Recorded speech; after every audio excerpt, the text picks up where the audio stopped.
इस कार्यक्रम के पुण्यार्जक हैं श्री आदिनाथ दिगंबर जैन समाज एवं चातुर्मास सेवा समिति, कुरवाई, जिला विदिशा, मध्य प्रदेश। विगत पिछले दिनों से हम सभी धर्म को सुन रहे हैं,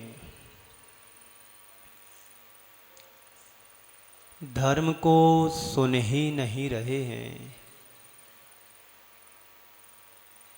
धर्म को जी भी रहे हैं।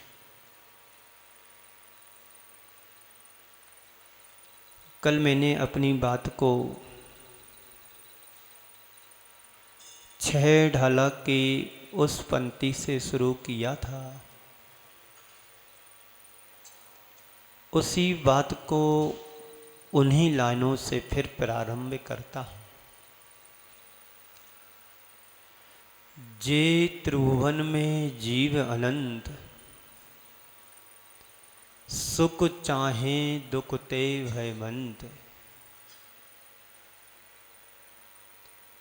तात ही दुख हारी सुखकार, कहें सीख गुरु करुणाधार।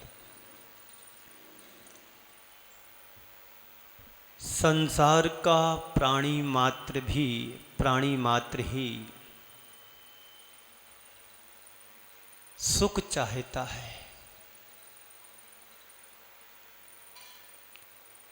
सुख को पाने के लिए व्यक्ति 24 घंटे प्रयासरत रहता है।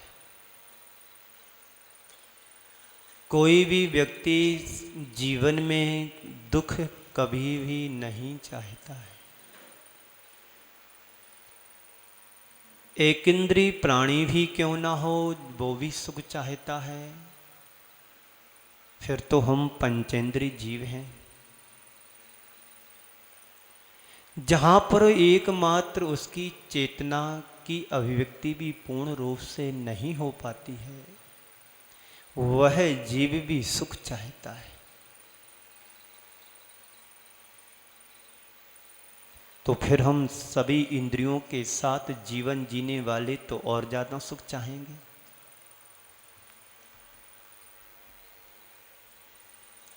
दुख कोई भी नहीं चाहता है। संसार का हमारा पुरुषार्थ सुख को लेकर के चलता है। सुख हमारी जीवन की आवश्यकता है कि अनिवार्यता। सुख हमारी जीवन की प्राथमिकता है कि सेकेंडरी। बोलो, सुख हमारे जीवन की प्राथमिकता है और प्राथमिकता ही नहीं है, सुख हमारे जीवन की परम उपलब्धि भी है। जितने भी महापुरुष हुए हैं, सभी ने सुख को पाया है। पर सुख है क्या वस्तु, एक कभी मन में सोचा? घर का राशन पानी खत्म हो जाता है तो किराने की परचून की दुकान पर जाकर के खरीद लाते हैं। वस्त्र फटने लगते हैं, गंदे होने लगते हैं तो उसकी व्यवस्था भी हम बना लेते हैं। और भी जीवन से संबंधित जितनी भी चीजें हैं उनकी हम सारी व्यवस्था अपने जीवन में कलेक्ट कर लेते हैं। पर हर धर्मों में सुख की बात कही जा रही, पर सुख है क्या वस्तु? संत कहते हैं सुख देखने दिखाने की चीज नहीं है, सुख अनुभूत करने की वस्तु है। क्या है सुख? दिखाने की चीज नहीं है, देखने की भी चीज नहीं है। सुख को तो अनुभव में लाया जा सकता है। आप सब सुख चाहते हो कि नहीं? बोलो, सुख चाहते हैं। जिस सुख को तुम चाहते हो वो सुख तुम्हारे पास क्या स्थायी रहने को राजी है?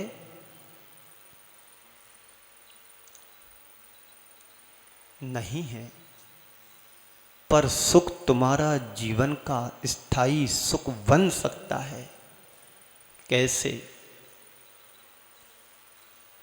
सुख तुम्हारे जीवन की स्थायी निधि बन सकती है। कैसे?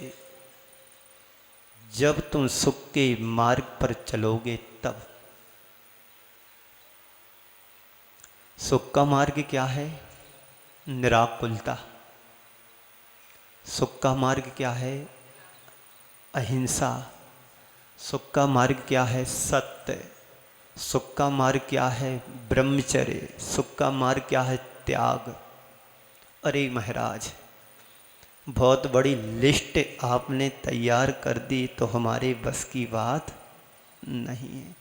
आप सस्ता, सुंदर और टिकाऊ सुख बताओ। कौन सा सुख चाहिए? सस्ता हो, सुंदर हो और टिकाऊ हो, जो देर तक चले। वो सुख मुझे चाहिए। त्याग की बात मेरे से मत करो, संयम की बात मत करो, साधना की बात मत करो, मोक्ष मार्ग पर बढ़ने की बात मत करो। ये हमारे बस की बात नहीं है। फिर तुम्हारे बस में है क्या? संत कहते हैं तुम्हारे बस में तुम्हारा शरीर भी नहीं है। शरीर तो जुदी बात है, तुम्हारी एक श्वास भी तुम्हारे बस में नहीं है। बोलो, गलत तो नहीं कह रहा हूं? यथार्थ बतला रहा हूं कि तुम्हारे पास है क्या जिस पर तुम्हारा अधिकार हो। पत्नी भी किराए से लाए हो दूसरे के घर से। कितने दिनों के लिए? जब तक तुम्हारी एक श्वास है तब तक की अधिकारी है वो। बहुत बार मैं कहता हूं, आंख मिची सपना, आंख मिची अपना गया, सांस आंख खुली सपना गया। आंख खुली सपना गया, आंख मिची अपना गया। तू 2 दिन का मेहमान है, सांस रुकी। अब बताइए किस सुख की बात करते हो? जिसके साथ तुम 7 फेरे लगवा करके लाए हो, वो भी तुम्हें सुख नहीं दे पाता है। यदि तुम्हारा शरीर तुम्हारा साथ नहीं देता है तो बाहर का पर वस्तु और व्यक्ति का सुख भी तुम्हें सुख नहीं मिलता है। ये सुख हमने अनंतों बार पाया है और छोड़ा है। 4 गति 84 लाख योनियों में व्यक्ति ने क्या किया है? 4 संज्ञाओं से नाता जोड़ा है। किससे? वही आहार, खाद्य, पानी, किसी भी योनि में चले जाओ, जब तक बच्चा गर्भ में रहता है वहाँ पर भी कुछ ना कुछ उसके लिए टॉनिक मिलते रहते हैं। जैसे ही बाहर आता है तो चिल्लाता है, रोता है, क्यों? भूख लग रही, जैसे नरक से आया हो। किसी ने किसी से पूछा कि बच्चा जन्म लेने के बाद रोता क्यों है? बोले उसे भूख लगती है। तो भूख लगती है तो नरक में खाने को नहीं मिलता है, तो इसलिए वहां से आता है तो यहाँ तो चिल्लाता है, रोता है।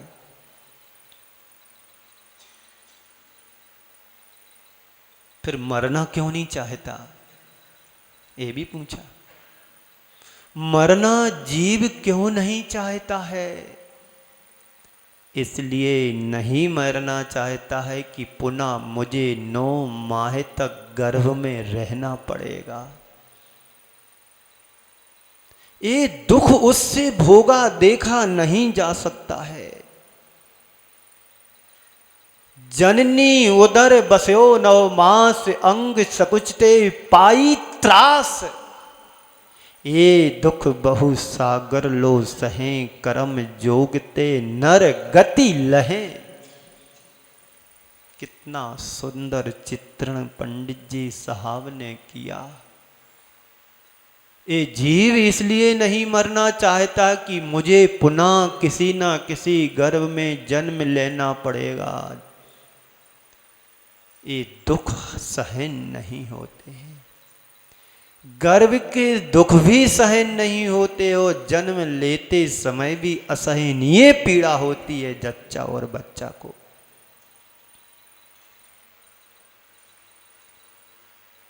तो क्या कहा, जे त्रिभुवन में जीव अनंत सुख चाहें दुखते।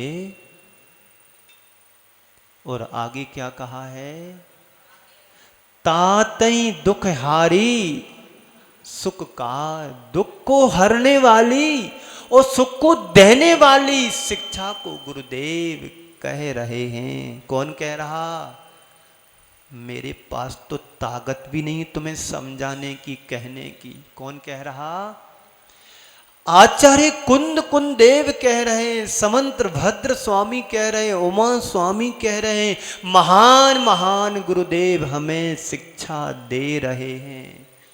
गुरुवर श्री विद्यासागर जी, शांति सागर, वीर सागर, शिव सागर, ज्ञान सागर और विद्यासागर की परंपरा के आचार्य समय सागर भी। सारे संतों ने ठेका ले लिया तुम्हें सुखी बनाने का, फिर भी तुम लोग बन नहीं पा रहे। या तो समझाने वाले की कमी है या समझने वाले की कमजोरी है।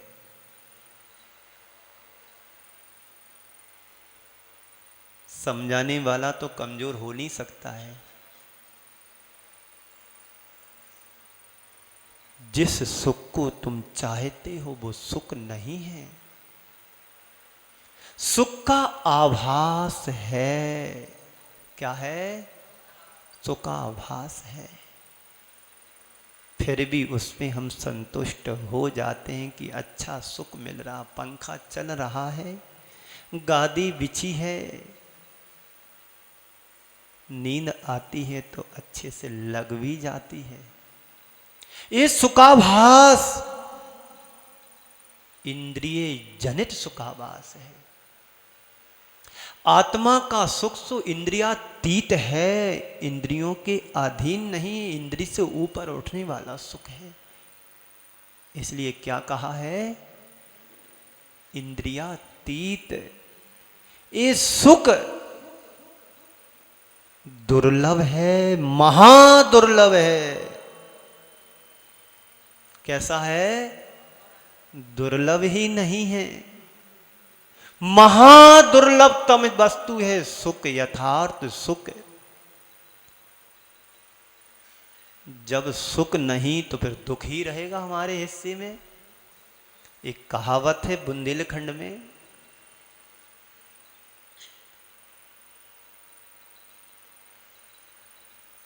जिसके लिए न्यारा हुआ वही हिस्से में मिला।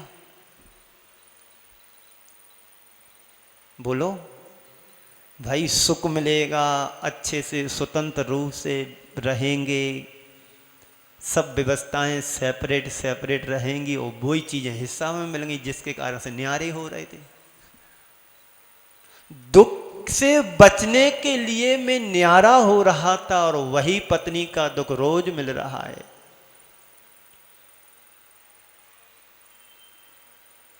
कभी ये डिमांड, कभी वो डिमांड, कभी ये कमी, कभी वो कमी, कभी शक्कर खत्म, कभी चूना खत्म, कभी गुड़ खत्म, कभी दाल खत्म, कभी तेल खत्म। जब देखो किराने का पर्चा ही हाथ में लिए रहती है। है? क्यों अम्मा? सही बात है ना, अनुभूत बातें हैं तो सुख कहाँ है? कल कहा था मैंने, सुख खोजना नहीं है, खोदना है। क्या करना? खोजोगे नहीं मिलेगा, खोदोगे तो पाओगे। तो जे त्रिभुवन में जीव अनंत, अनंत जीव सुख को चाहते हैं, दुख से क्या करते हैं? डरते हैं, भयभीत होते हैं। लेकिन दुख ही हमारा पीछा नहीं छोड़ रहा है।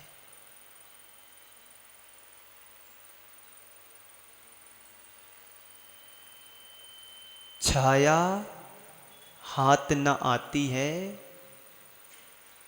छाया के पीछे पड़ने वाले छाया हाथ ना लगती है, ऐसा कुछ है? हमारा दुख, जितना हम दुख से दूर भागते हैं, दुख उतना हमारा पीछा करता है।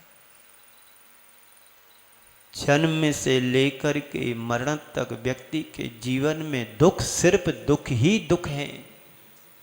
जब जन्म लिया तो हॉस्पिटल में जन्म लिया, बड़ा हुआ तो निमोनिया हो गया,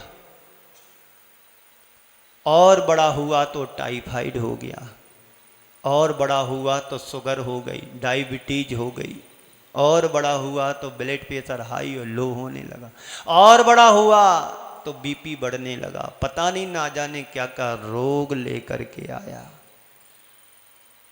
बोलो, कभी पत्नी के साथ बेमनस्ता होती है, कभी पति के साथ होती है, कभी कुछ जुड़ जाता जीवन में, कभी कुछ जीवन में जुड़ जाता है। कभी अनुकूलताएं बनती हैं तो कभी प्रतिकूलताएं रूप ले लेती हैं। कभी सुख आता है तो जीवन में कभी दुख आ जाता है, कभी संतोष होता है तो कभी असंतोष हो जाता है, कभी लाभ होता है तो कभी हानि होती है। यही संसार की विडंबना है, बड़ी विचित्रता है जीवन के साथ। जीवन है क्या? मुट्ठी भर जीवन है, और उससे भी कम समझो।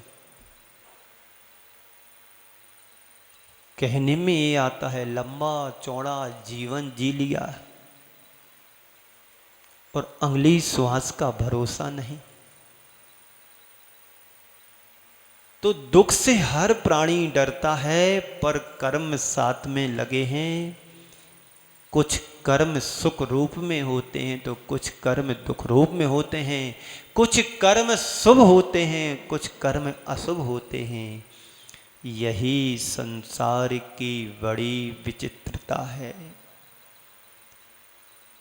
12 भावनाओं में पढ़ते हैं, दाम बिना निर्धन दुखी, तृष्णा वश धनवान। कहूं न सुख संसार में, सब जग देखो छान। फिर भी संसार में अच्छा लगता है, दोहरा जीवन जीने में अच्छा लगता है। यहां बोल रहे संसार में सुख नहीं तो फिर संसार को छोड़ो। इधर कह रहे सब जगह छान करके देख लिया, घूम घूम करके हर गति चारों गतियों में देख लिया, फिर घूम करके वहीं आ जाते हैं जहां से गए थे। अभी घर से मंदिर आए हैं, यहां से छूटेंगे घर जाएंगे। 4 गति 84 लाख योनियों में जीव दुख के अज्ञानता के कारण क्या कर रहा है? भ्रमण कर रहा है। क्यों? उसका अपना कर्म घुमा रहा है। जिनके श्रृंगारों में यह महंगा जीवन घुल जाता है। बस इतना ही, ज्यादा नहीं, आगे नहीं जरूरत है। काम की बात पकड़ो और बाकी छोड़ो। जिनके श्रृंगारों में, जिसके श्रृंगारों में यह महंगा जीवन सावन की बट्टी की तरह घुल रहा है, साफ हो रहा है, पतली हो रही, छिपट बन गई। देखो बैठी हैं अम्मा 80 साल की, एक 95-90 साल की, और हो जाएंगी 10-20 साल बाद 2-4 हो।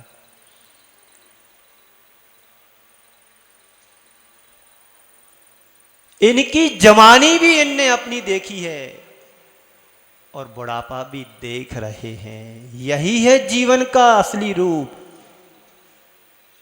जिसके श्रृंगारों में यह महंगा जीवन साबुन की तरह घुल जाता है। रुक्मणी की कहानी भी तुमने सुनी थी।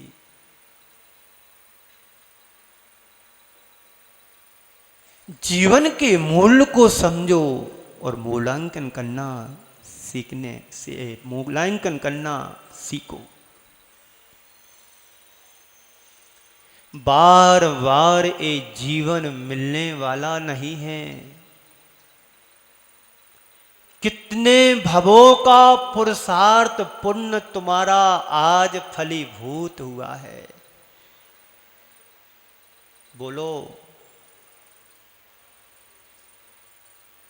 कितने जन्मों का पुण्य फला है कि मानव जीवन मिला है।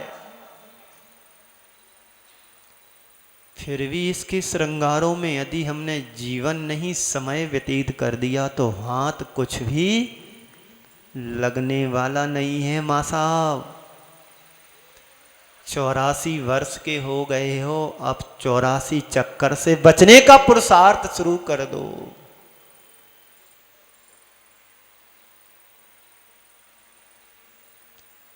पानी की बूंद की तरह हमारा एक एक पल क्षीण हो रहा है। ये संसार एक मेले की तरह है। सब मेले में आए हैं, अपने अलग अलग जगह से इकट्ठे हुए हैं। स्टोव देश में क्या कहते हैं दीदी? दिग देशे खगा खगा इत्ते सम बसंती नगे नगे। ओ कुछ नहीं होगा, हम संभाल लेंगे उसको, आप अपने आप में रहो। जिस प्रकार से अलग अलग दिशाओं से पक्षी आते हैं, एक वृक्ष पर शाम को एकत्रित हो जाते हैं। दिग देशे खगाएते सा बसंती नगे नगे। सुबह होते ही फर अपनी अपनी दिशाओं को चले जाते। क्या उनको नौकरी करना वहां जाके? ये प्रकृति का चित्रण है। किसका? प्रकृति का चित्रण है। ऐसे इस संसार में हम कितना कहां से आए? अलग अलग दिशाओं से आए। कहां रुक गए? संसार रूपी वृक्ष पर बसेरा कर रहे। जैसे ही यहां से तुम्हारा निर्गमन होगा, कोई निगोज जाएगा, कोई नरक जाएगा, कोई स्वर्ग जाएगा, कोई मोक्ष जाएगा, कोई कहीं जाएगा, कोई अगली पर्याय में जन्म लेगा, कोई पुरुष स्त्री बनेगा, स्त्री कोई पुरुष बनेगा, कोई नपुंसक बनेगा, कोई चिड़िया बनेगा, कोई कुछ बनेगा।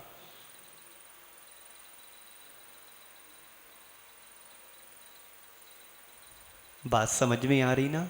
महानुभाव महानुभाव बात समझने की है। आज से तय करो, शेष जीवन को विशेष बनाना है। शेष जीवन को विशेष बनाना है। मंदिर की प्रतिमाएं घिस गई हैं, छन्ना फट गए, काया जीर्ण शीर्ण होने लगी है। गलती किसकी है? कपड़े की क्यों फटा? गलती प्रतिमा की क्यों घिसी? पर ये नहीं कहें घिसने वाला भी तो जीर्ण शीर्ण हो रहा है, तो बोल दो काया की गलती, हम तो अच्छा काम कर रहे हैं, क्यों घिस रहे?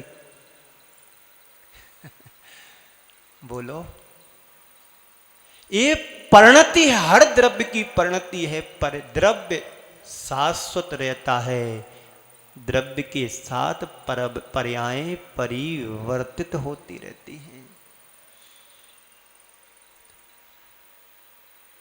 बात को समझो।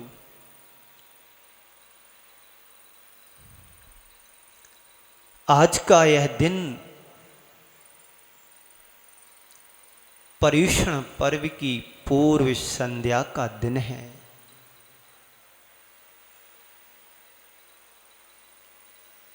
आपके घर में मेहमान आते हैं, सब तो पहले से तैयारियां करते हैं। 3 दिन यदि रुकता है मेहमान तो 3 दिन के 9 बारीक की व्यवस्था, सुबह कुछ, दोपहर कुछ, शाम को कुछ, रात में कुछ, सारा चार्ट तैयार हो जाता है। सुबह नाश्ता में क्या, तो रिपीट नहीं होना चाहिए। आज सब्जी सुबह ये बनाई है तो शाम को नया कुछ मेनू तैयार होना है। पर्युषण पर्व महान पर्व यदि आ रहा है तो जीवन में क्या तुमने तैयारियां की हैं? हर वर्ष की तरह इस वर्ष कुछ नया तुम्हारे जीवन में घटित होना चाहिए। साधु संतों के चातुर्मास कराने के लिए लोग वर्षों से निवेदन आवेदन करते रहते हैं कि इस वर्ष मुझे चातुर्मास किसी संत का या साधक का प्राप्त हो। क्यों? इसलिए कि चातुर्मास का आनंद कुछ अलग होता है। हर दिन दिवाली मनती है, हर दिन दशहरा मनाया जाता है। कैसे मनाया जाता है? जब तुम्हारे हृदय में दीपावली के दीपक जलेंगे तो बाहर प्रकाश निकलेगा। हृदय में दीपक बुझे रहे तो अंधकार जीवन में छा जाएगा।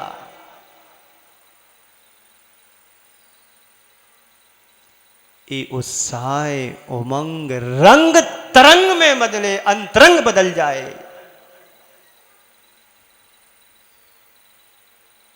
तो कैसे होगा कल्याण? और आगे की लाइन क्या है? करनी काली है। और आगे कैसे हो कल्याण की करनी काली है। हंडी भी काली होती है।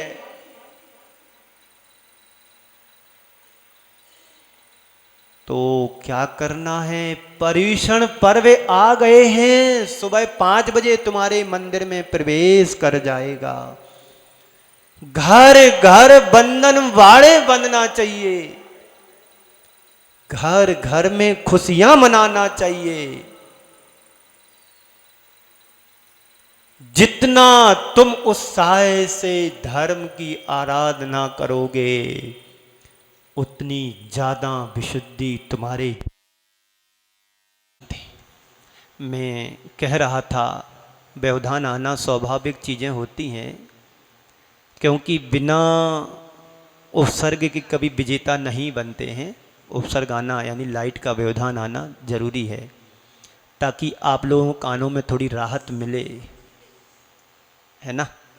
तो मैं कह रहा था कि ये पर्युषण पर्व जो आ रहे हैं तो दरवाजे खोल करके रखना, कहीं आया हुआ मेहमान वापस ना चला जाए।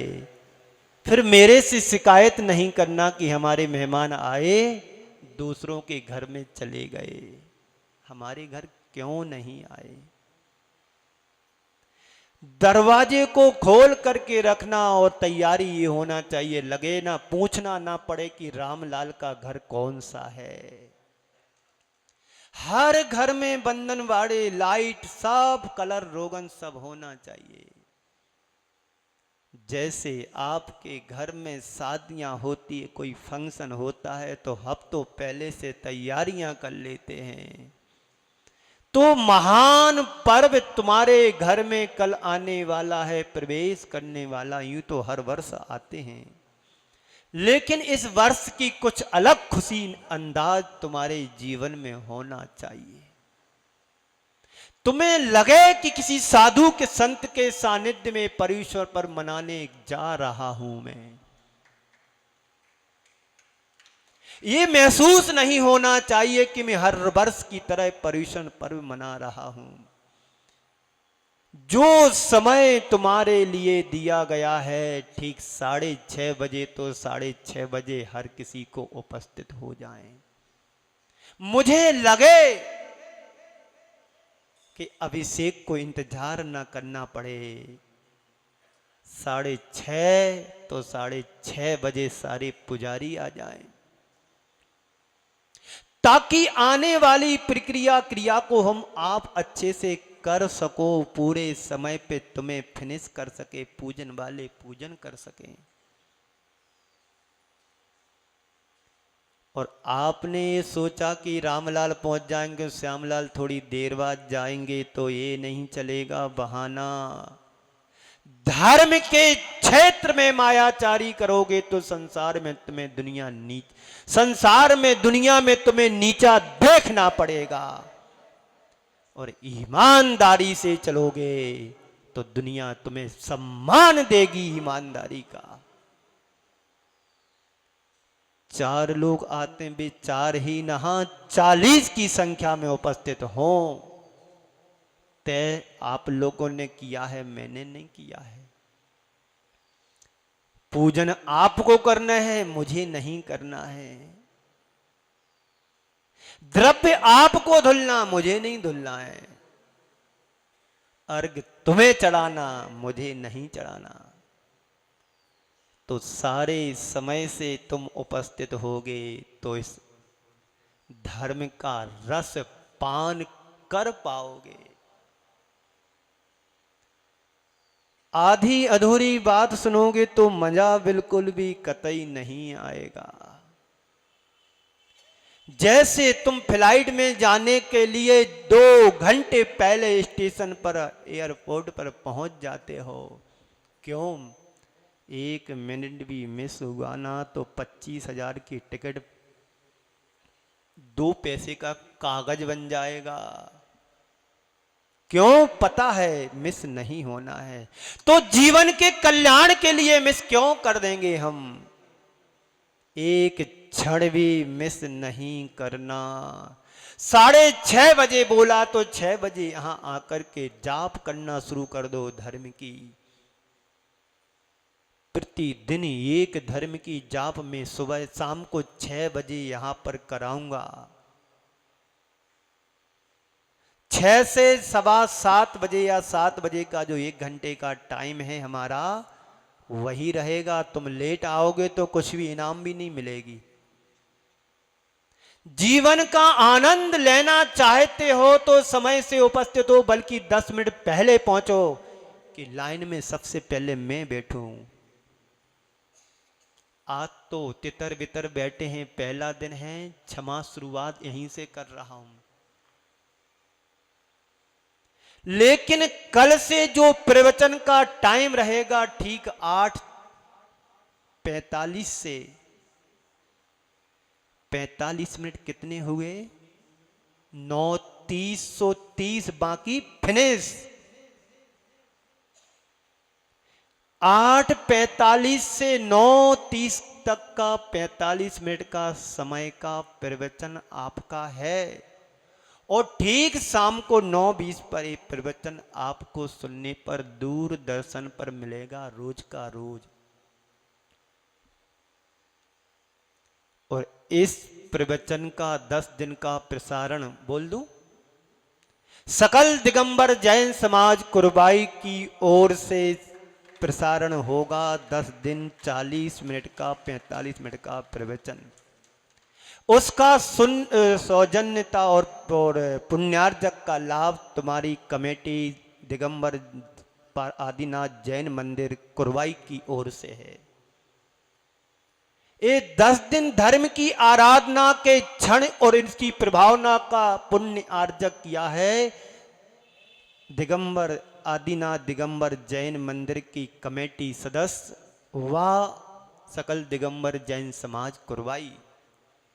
जोरदार तरीके से इनके लिए तालियां बजा करके अवदान करें कि पुण्य की सराहना करोगी तो तुम्हें छठवां हिस्सा पुण्य का मिलेगा। जोरदार से बजना चाहिए, आवाज भी तो हमें सुनाई दे कि तालियां तुम्हारी बज रही हैं। हाँ, कुछ तो देख रहे हैं। तो कल आपका धर्म का प्रथम दिन होगा। उत्तम क्षमा से हमारे दिन की शुरुआत होगी और पूरे दिन कोई भी तुमसे कितना भी दुश्मनी वाला हो, कुछ भी अपशब्द कहे तो पूरे दिन क्षमा भाव रखना है। कोई कुछ भी कह करके चला जाए, चाहे ग्राहक हो, चाहे कर्मचारी हो, चाहे ब्रह्मचारी हो, चाहे संत हो, चाहे बसंत हो और चाहे कोई भी मंत्री संतरी हो, 24 घंटे में ये नियम रखना है कि आज मुझे क्रोध नहीं करना। क्रोध दिलाने वाले आएंगे, कोई भी कुछ कहे पर हमें गुस्सा, जैसी तुम्हारी सुलेखा बाई है ना, हर समय मुस्कान रहती है, ऐसा जीवन बना लो तो कुरवाई मोक्ष गति को प्राप्त हो जाई। जीवन में बहुत सारे प्रसंग घटित होते हैं, पर उन सारे प्रसंगों को नजरअंदाज करते हुए एकमात्र संकल्प करना कि मुझे 24 घंटे क्षमा, सिर्फ क्षमा क्षमा क्षमा क्षमा के भाव।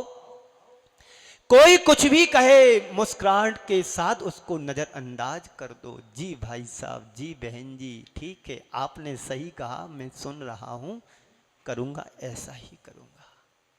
देखो, दिन भर का आनंद बहुत तुम्हारे जीवन में परिवर्तन लाने वाला होगा।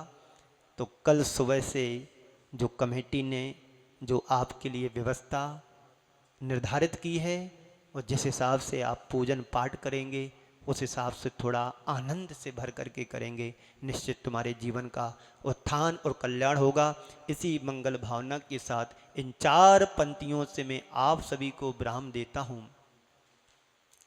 हिम पर हक है गलने वालों का, हिम पर हक है गलने वालों का, पथ पर हक है चलने वालों का। हिम पर हक है गलने वालों का, पथ पर हक है चलने वालों का, और दीपक पर अधिकार है सभी का, दीपक पर अधिकार है सभी का, और लौ पर हक है जलने वालों का, लौ पर हक है जलने वालों का। इसी मंगल पुनीत भावना के साथ पूज्य गुरुदेव के चरणों में नमन अर्पित करते हुए यहीं पर विराम देता हूँ। बोलिए परम पूज्य आचार्य गुरुवर श्री विद्यासागर जी महाराज की। इस कार्यक्रम के पुण्यार्जक थे श्री आदिनाथ दिगंबर जैन समाज एवं चातुर्मास सेवा समिति, कुरवाई, जिला विदिशा, मध्य प्रदेश।